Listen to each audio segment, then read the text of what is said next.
compañero, el alcalde de Cuacos, que será anfitrión esta tarde cuando visitéis el monasterio de Yuste. Yuste pertenece al municipio de Cuacos y tenemos aquí a su alcalde acompañándonos también esta mañana. Y lo primero que quiero es daros la bienvenida a nuestro pueblo. Este tipo de actos nos ayudan a poner los Ars de la Vera en el mapa, que se vaya conociendo y difundiendo el pueblo, la zona y la labor que hacemos con este centro de interpretación de paludismo. Por eso quiero agradecer muy especialmente a Pedro Bertosa y a Balbina el tiempo que llevan apoyándonos desde que se abrió el centro y que siguen aquí al pie del cañón, ayudándonos a organizar los eventos, los premios anuales y toda la labor que hacen con nosotros. Muchas gracias para los dos y que sigáis viniendo y apoyándonos todo el tiempo que Dios quiera y que vosotros queráis seguir apoyándonos, que nosotros estamos encantados de que sigáis con nosotros. Gracias a todas las participantes que venís por primera vez a estas segundas jornadas de la mujer en la ciencia.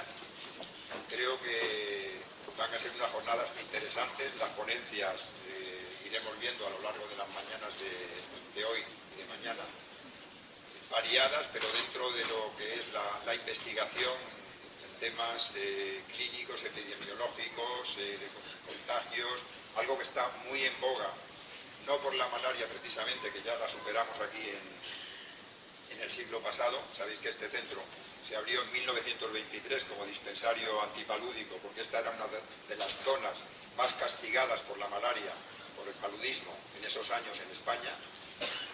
Y dependiendo del centro comarcal de Navalmoral, pues se abrieron varios dispensarios, entre ellos este, que estuvo funcionando desde 1923 hasta 1964, con figuras que pasaron por aquí como Sadi de Buen, que fue uno de los pioneros, director del centro de Navalmoral y que estuvo trabajando en este centro.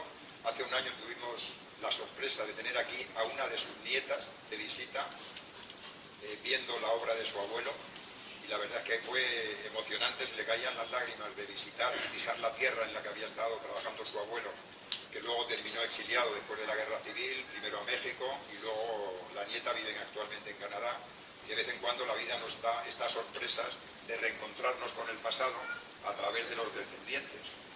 Entonces, espero que las que es la primera visita, que a partir de hoy nos pongáis también en el mapa y que ese lazo que nace hoy entre vosotras y el Centro de Interpretación de Paludismo se mantenga por mucho tiempo y contribuyáis a esa expansión del conocimiento que yo creo que en las universidades y en los centros de investigación es uno de los puntos donde más se irradia el conocimiento y que eso contribuya también a poner este punto y este pueblo en el mapa.